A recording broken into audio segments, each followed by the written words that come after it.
Kalau mau melakukan rapid test antibodi maupun antigen ya boleh-boleh saja kok. Tapi perlu diingat, kalau kedua rapid test tersebut hanya bersifat penyaring atau yang kita kenal sebagai screening.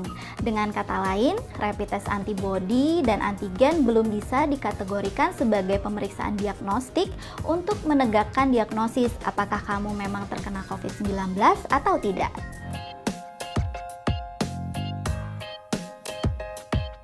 Halo, saya Dr. Rara dari Halo Dokter.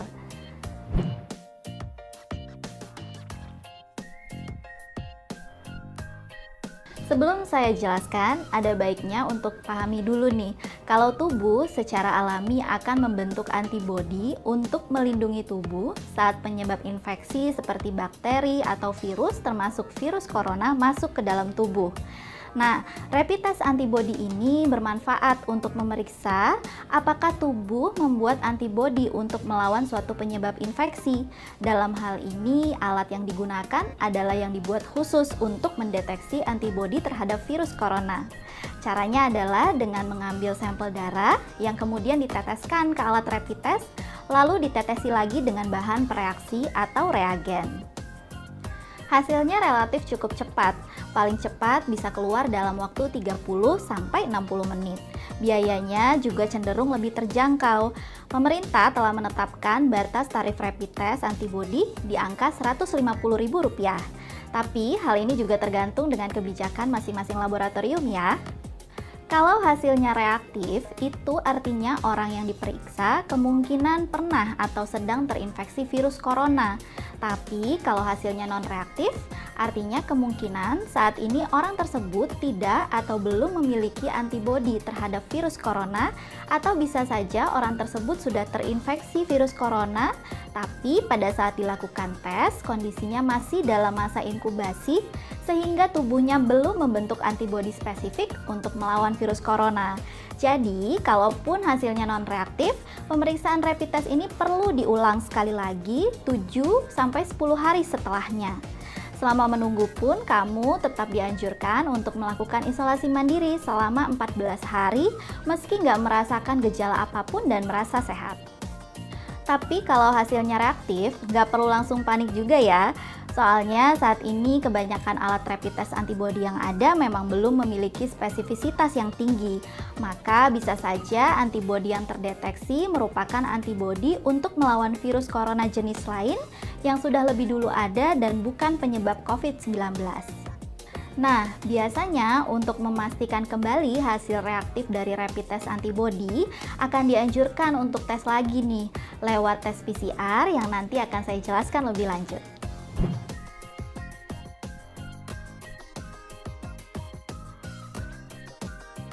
Nah, selain rapid test antibodi, rapid test yang sekarang sedang ramai dibicarakan adalah rapid test antigen atau swab antigen. Waduh, apalagi nih, tadi antibodi, sekarang antigen. Oke, kalau tadi antibodi adalah zat dalam sistem imunitas tubuh yang berfungsi untuk melawan penyebab penyakit tertentu. Nah, antigen ini merupakan suatu zat atau benda asing, misalnya racun, kuman, atau virus yang bisa masuk ke dalam tubuh dan menyebabkan penyakit, salah satunya virus corona atau dalam hal ini SARS-CoV-2. Saat masuk ke dalam tubuh, sistem imunitas akan bereaksi untuk melindungi tubuh dari antigen tersebut dengan cara membentuk zat kekebalan tubuh atau antibodi yang tadi sudah kita bahas. Jadi, untuk mengetahui apakah ada antigen yang masuk ke dalam tubuh, rapid test antigen ini bisa dilakukan. Caranya dengan memasukkan alat kapas usap atau swab yang berbentuk seperti cotton bud panjang ke dalam rongga hidung hingga mencapai nasofaring, yaitu bagian atas tenggorokan yang ada di belakang hidung. Lalu tenaga medis akan memutar atau menggerakkan alat swab beberapa kali selama sekitar 15 detik supaya sampel lendir di nasofaring bisa menempel di kapas lilit pada ujung alat swab. Terus kalau udah, alat swab yang mengandung sampel tersebut akan ditarik secara perlahan, kemudian disimpan agar tidak terkontaminasi dan dibawa ke laboratorium untuk diperiksa. Sama seperti rapid test antibody, hasil rapid test antigen juga relatif cepat keluar. Paling cepat biasanya bisa 30-60 menit. Biayanya memang sedikit lebih mahal daripada rapid test antibody. Pemerintah telah menetapkan batas tarifnya di angka Rp250.000. Tapi ya kembali lagi ya, dengan kebijakan masing-masing laboratorium. Supaya hasilnya akurat, pemeriksaan rapid antigen ini sebaiknya dilakukan paling lambat 5 hari setelah muncul gejala COVID-19. Menurut penelitian yang ada saat ini, meski tes ini terbilang cukup akurat, namun akurasinya belum bisa menandingi tes PCR dalam mendiagnosis COVID-19.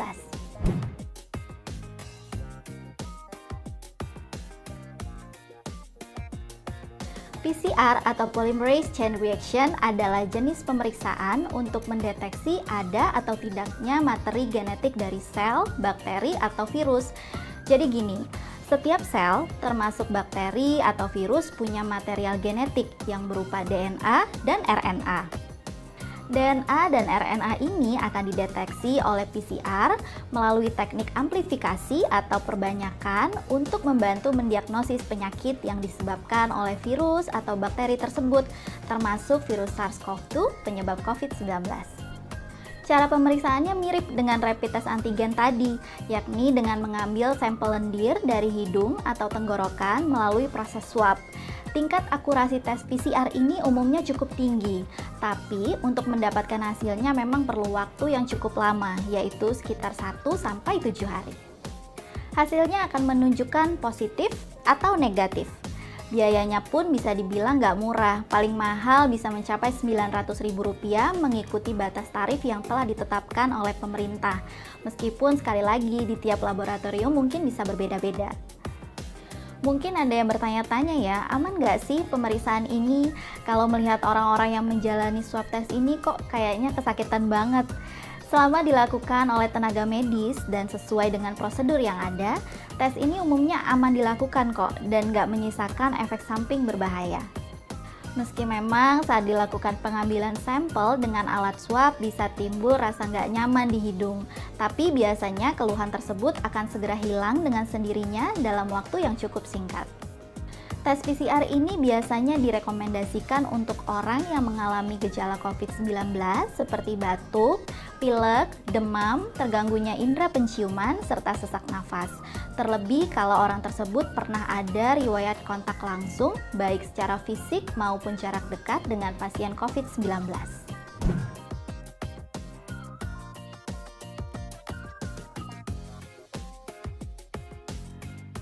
Sejauh ini, sampai jangka waktu video ini ditayangkan, di antara 3 jenis pemeriksaan penunjang untuk mendeteksi COVID-19, tes yang dianggap paling akurat adalah tes PCR dengan nilai akurasi mencapai 80-90%. Kalau rapid test antigen, nilai akurasinya sedikit di bawah tes PCR. Sedangkan rapid test antibody memiliki nilai akurasi yang paling rendah. Nah, kalau mau melakukan rapid test antibody maupun antigen ya boleh-boleh saja kok. Tapi perlu diingat, kalau kedua rapid test tersebut hanya bersifat penyaring atau yang kita kenal sebagai screening. Dengan kata lain, rapid test antibody dan antigen belum bisa dikategorikan sebagai pemeriksaan diagnostik untuk menegakkan diagnosis apakah kamu memang terkena COVID-19 atau tidak. Sampai saat ini, pemeriksaan diagnostik yang dianjurkan oleh Badan Kesehatan Dunia atau WHO untuk mendiagnosis COVID-19 adalah tes swab PCR. Sebab, pemeriksaan ini langsung mendeteksi pola genetik atau RNA milik virus penyebab COVID-19 yang sudah saya jelaskan sebelumnya. Jika rapid test antibody maupun antigen menunjukkan hasil reaktif, kamu dianjurkan untuk melakukan tes PCR untuk memastikan apakah kamu benar terkena COVID-19 atau tidak. Oke, demikian pembahasan saya kali ini. Semoga bermanfaat ya.